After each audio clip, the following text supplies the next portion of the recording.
starting in chapter 31, verse 1. Jacob heard what Laban's sons were saying. Jacob was taking everything our father owned, they said.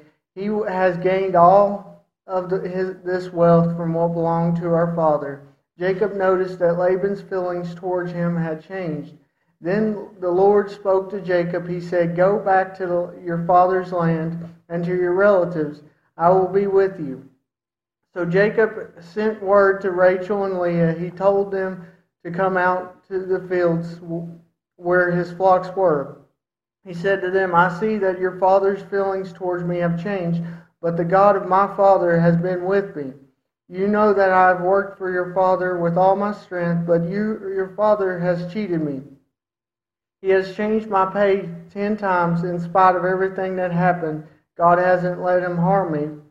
Sometimes Laban would say, "The speckled ones will be your pay." Then all the flocks had little ones with speckles. At other times he would say, "The striped ones will be your pay." Then all the flocks had little ones with stripes. So God has taken away your father's livestock and given them to me.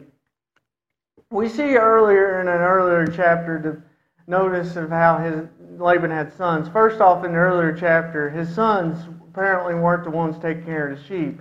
Considering Laban was a shepherd, what his sons were doing isn't discussed. It's most likely they were lazy, because Rachel, we see, was the one tending to the sheep. But we see how there's going to be people in this life who's taking advantage of us. We see how Jacob did work hard, but the Lord was blessing him because the Lord had blessings for him. And how Laban was trying to use that to his advantage rather than let the Lord bless him. Laban was trying to take the blessings that the Lord had for Jacob and was taking them for themselves. There'll be people in the world that may just keep us in. We see later with Joseph how those that are around him keep him in their close circle so they get blessings from him. We see how the world may not necessarily accept God that we follow, but we sure appreciate the blessings that he brings along. Let's see. Okay, verse 10. Once during mating season, verse 9, actually. So God has taken all the way away your father's livestock and given it to me.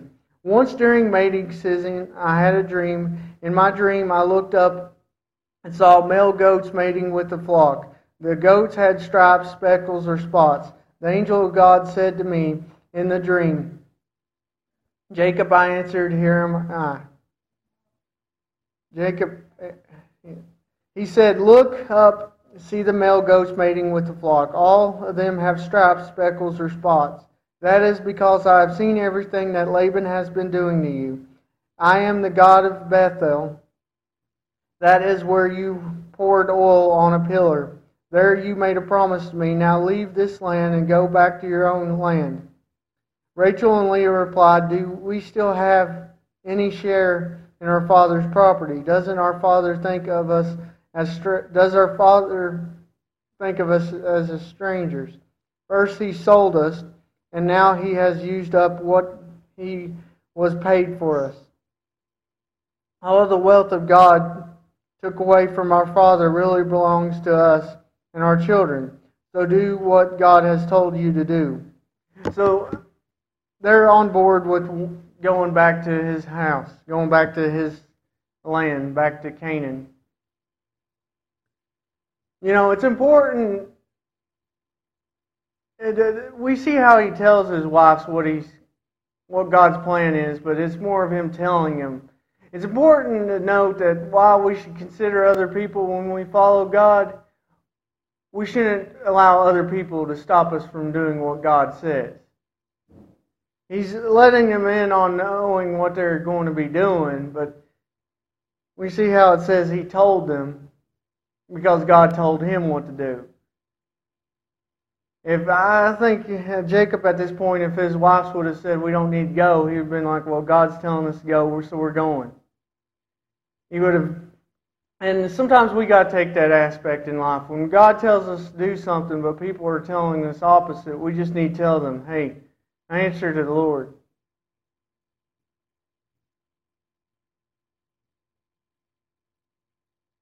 Then Jacob put his children and his wives on camels. He drove all his livestock ahead of him. He also took with him everything he had gotten in Paddan Aram. He left to go to his father Isaac in the land of Canaan. Laban had gone to clip the wool from his sheep. While he was gone, Rachel stole the statues of the family gods that belonged to her father. And that's not all. Jacob tricked Laban the Aramean. He didn't tell him he was running away. So Jacob ran off with everything he had. He crossed the Euphrates River and headed for the hill country of Gilead. And so he's going back home. He's just up and left. He didn't say goodbye or anything. We said when he first came in, he greeted him, was welcomed in, and now he's leaving now in opposite fashion, just secretly leaving because of the favor that was there when he got there has gone because God's blessing Jacob and Laban's kind of jealous of him. 3 days later, Laban learned that Jacob had run away. So he gathered his relatives and began to chase him. After 7 days, Laban found him in the mountains of Gilead. That night, God came to Laban the Aramean in a dream and said, "Be careful, do not say anything to Jacob, good or bad. The search for the stolen..." No, that's the heading. So Laban caught up with Jacob. Now Jacob had made his camp in the mountains. So Laban and his relatives set up their camp in the mountains of Gilead. Laban said to Jacob, "What have you done? You have cheated me, and you took my daughters as if you had captured them in war." So he's addressing the fact that Jacob just left all of a sudden. "Why did you run away secretly and trick me? Why didn't you tell me? Then I could have sent you away with joy and singing and with music of tambourines and harps. You did not even let me kiss my grandchildren and my daughters goodbye. You were very foolish to do this. I have the power to harm you, but last night the God of your father spoke to me and warned me not to say anything good or bad. I know you want to go back to your home, but why did you steal my idols?" So it's important to know Jacob's unaware of this Rachel doing this. He was getting things ready to go. Laban was taking care of his sheep. So he was completely unaware of this. Jacob answered, "I left without telling you because I was afraid of you, afraid you would take your daughters away from me. If you find anyone here who has taken your idols, that person will be killed. Your relatives will be my witness. You may look for anything that belongs to you and take away anything that is yours." Now Jacob did not know that Rachel had stolen Laban's idol. For Jacob to have this fear, and the fact he worked to get his daughters, but the fact is Laban already changed his payment about getting the flock, so for him to take away payment that he already gave him would have not been something surprisingly, because he's already went back on his word, so Jacob already knew that he couldn't trust in Laban's word, so he just left before Laban could go back on it. So Laban looked in Jacob's tent and Leah's tent and in the tent of the 2 slave women, but he did not find his idols. When he left Leah's tent, he went into Rachel's tent. Rachel had hidden the idols inside the camel's saddle and was sitting on them. Although Laban looked through the whole tent, he did not find them. Rachel said to her father, "Father, be not angry with me. I am not able to stand before you because I am having the way of the women. So Laban looked through the camp, but he did not find his idols. Then Jacob became very angry and accused Laban and said, "What wrong have I done? What law have I broken to cause you to chase at me? You have looked through everything I own, but you have found nothing that belongs to you. If you have found anything to show it to everyone. Put it in front of your relatives and my relatives, and let them decide which one of us is right. I have worked for you now for 20 years. During that time, none of the lambs and kids died during birth, and I have not eaten any of the male sheep from your flocks. Any time any animal was killed by wild beasts, I did not bring it to you, but made up for the loss myself. You made me pay for any animal that was stolen during the day or night. In the daytime, the sun took away my strength, and at night I was cold and could not sleep. I worked like a slave for you for 20 years, the first 14 to get your daughters, and the last 6 to earn your flocks. During that time you changed my wages 10 times. But the God of my father, the God of Abraham, the God of Isaac, was with me. Otherwise you would have sent me away with nothing. But he saw the trouble I had and the hard time at work I did last night. He corrected you." So we see earlier how Jacob tries to, because he makes a commit, I think 7 years to Laban. We see how he's only working 6. But that's part of the reason is because he changes his wages. Jacob don't want to be there longer than what he needed to because he's working harder. Traditionally, while they were to watch the sheep, if they would just die by an animal attack, that was just part of something that happened. It wasn't like, as long as they were in their pasture. If he led them to a wild animal, sure. But if a wild animal came in camp and he killed it, but it got the couple first, it was just accepted that happened. It was part of working today. When you work, there's certain things that the company understands these things happen, but then there's certain things that we're solely responsible for. Laban answered Jacob, "The daughters are my flock." Laban answered Jacob, "The daughters are my daughters. These children are my children. The flocks are my flocks. And all that you see is mine. And what can I do this day to these my daughter, or their children whom they have bore? Now come, let us make a covenant, you and I, and let it be for witness between me and you."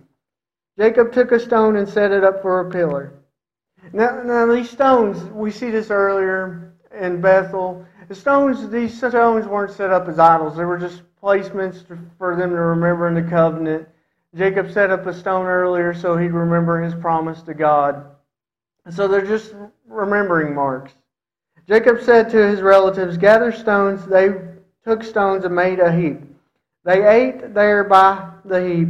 Laban called it Jegar Shaduth, but Jacob called it Gilead.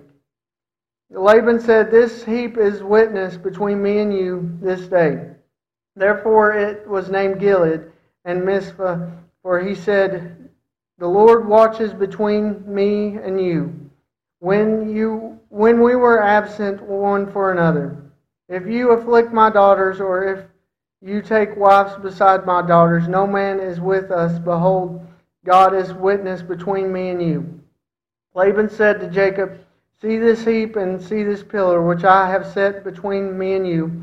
May this heap be witness and this pillar be witness that I will not pass over this heap to you, and that you will not pass over this heap and this pillar to me for harm. The God of Abraham and the God of Nahor, the God of their father, judge between us. The God swore by the fear of his father Isaac. Jacob offered a sacrifice in the mountain and called his relatives to eat bread. They ate bread and stayed all night in the mountain. Early in the morning, Laban rose up and kissed his sons and daughters and blessed them. Laban departed and returned to his place.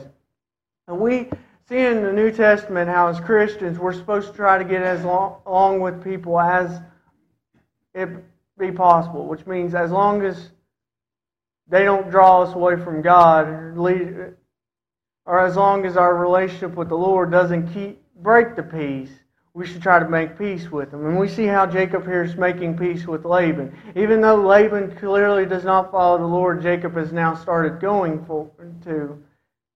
he's making a peace with him. And if we don't have peace with this world, then we're never going to have an opportunity to show them the love of Christ so they can follow him as well. And Jacob went on his way. This is starting chapter 32. And the angels of God met him. And Jacob said when he saw them, "This is God's camp." So he called the name of the place Menanam. And Jacob sent his messengers before him to Esau his brother into the land of Seir, the field of Edom. Now we see earlier in the chapter when Jacob left because he thought Esau had anger against him and was going to pursue to kill him. So we see how now Jacob has something, so he's going to send a peace offering to Esau his brother, so Esau's anger gets lessened, so he knows that, okay, Jacob's coming back, don't do any harm. And he commanded them, saying, "Thus you shall say to my lord Esau, Thus says your servant Jacob, I have sworn with Laban and stayed until now.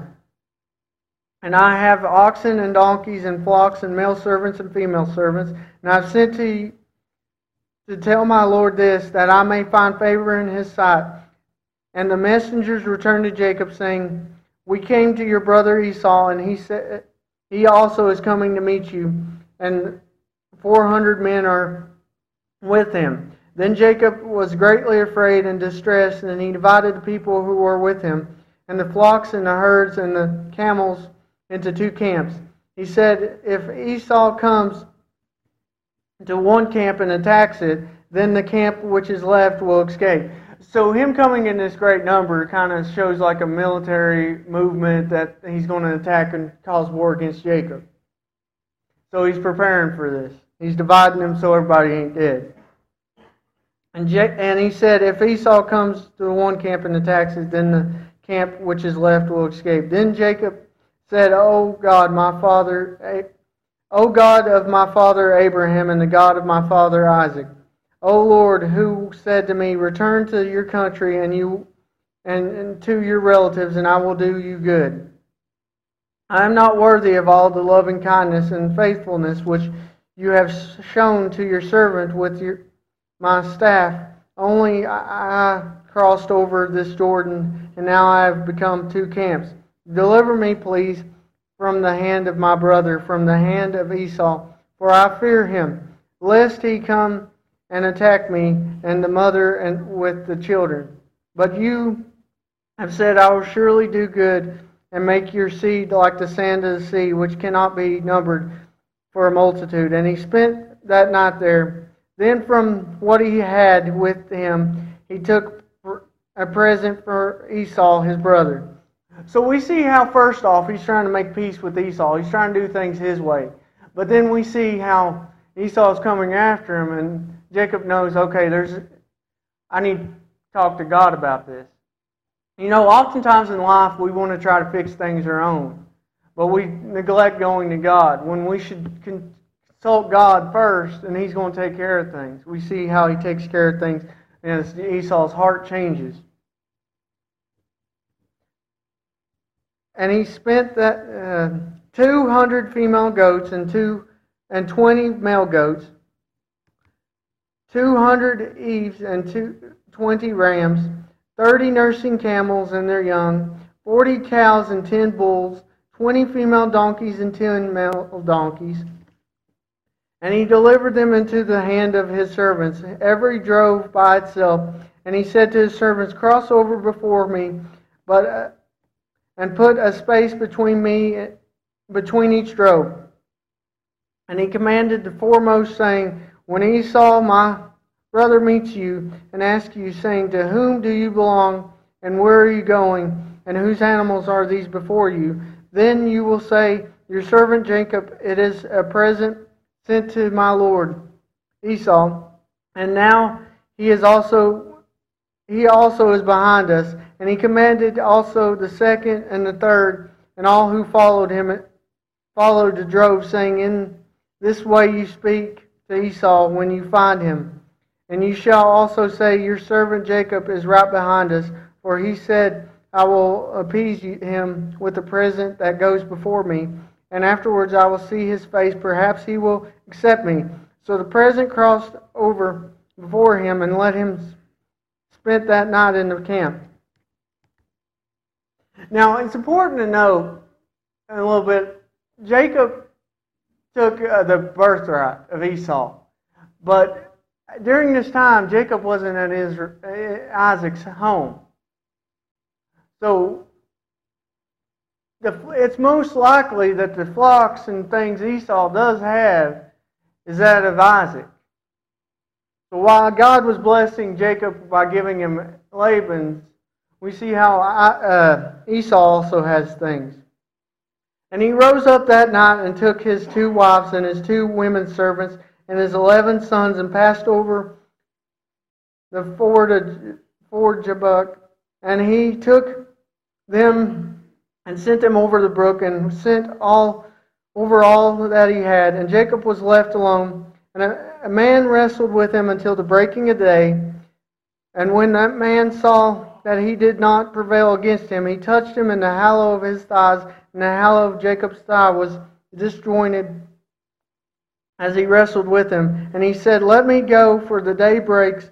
And he said, I will not let thee go, except thou bless me. And he said unto him, what is thy name? And he said, Jacob. He said, thy name shall no longer be Jacob, but Israel. For thou hast fought with God and with man, and hast prevailed. And Jacob asked him and said, tell me, I pray thee, thy name. And he said, why dost thou ask after my name? And he blessed him there. And Jacob called the name of the place Peniel.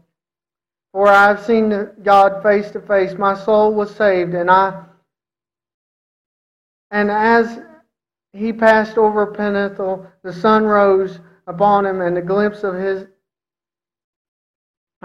limped upon his thigh. Therefore the sons of Israel did not eat of the shewing which is upon the hollow of the thigh unto this day, because he touched the hollow of Jacob's thigh in the sinew that shrank. So his hip was messed up. We see later how he never really walks the same again. You know, when we have experience with God, we're changed. And we're never the same again. We see how Jacob has a physical limp, but the experience changed Jacob's character here more than it did anything. That limp was just a reminder. And sometimes when God changes us, He leaves us with little reminders. Jacob looked up and saw Esau approaching with 400 men. Jacob divided children among Leah and the 2 women servants, and put the servants and their children first, Leah and her children after them, and Rachel and Joseph last. He himself went in front of them and bowed to the ground 7 times, and he was approaching his brother. But Esau ran to meet him and threw his arms around his neck and kissed him, and they wept. Esau looked up and saw the women and children, and said, who are these with you? Jacob said, the children that God generously gave your servant. The women servants and the children came forward and bowed. Then Leah and her servants also came forward and bowed, and afterwards Joseph and Rachel came forward and bowed. Esau said, what is the meaning of this entire group of animals that I met? Jacob said, to ask for my master's kindness. Esau said, I already have plenty, my brother. Keep what is yours. Jacob said, no, please do me the kindness of accepting my gift. Seeing your face is like seeing God's face, since you've accepted me so warmly. Take this present that I have brought because God has been generous to me, and I have everything I need. So Jacob persuaded him, and he took it. Esau said, let's break camp and set out, and I'll go with you. But Jacob said to him, my master knows that the children aren't strong, and that I am responsible for nursing flocks and cattle. If I push them hard for even one day, all the flocks will die. My master, go on ahead of your servant, but I've got to take care of it. Take it easy, going only as fast as the animals in front of me, and the children are able to go until I meet you in Shire. Esau said, leave me some of my people with you. Let me leave some of my people with you. But Jacob said, why should you do this, since my master has already been so kind to me?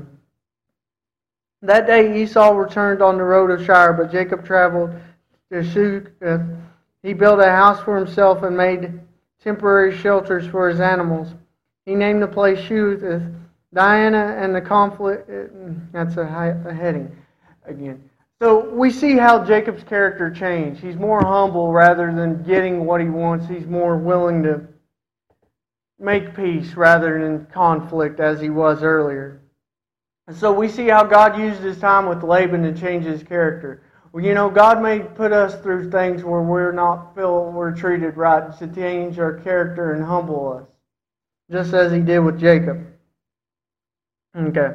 Jacob arrived safely at the city of Shemek in the land of Canaan. On his trip from Padan Aram, he camped in front of the city, and he brought the section of field where he pitched the tent from the sons of Hamor, Shemek's father, for 100 some coin. Keshas. For then he set up an altar there and named it El Elohi Israel. So we see how he's forming a place of worship. He's just settling in this area, and he's one of the first things he does is sets up a place of worship. So we see how Jacob came from somebody who's trying to barter with God and choose to serve and asking God to please him so he can serve him, to becoming a man who's seeking to serve the Lord. And you know, through our walks, when we first hear the news about what Jesus does, we may be resistant to it and not fully to be devoted, but as we grow closer to him, there comes a point to where we continually seek after him rather than just looking for him. And that's the place Jacob came to. I'll dismiss in prayer.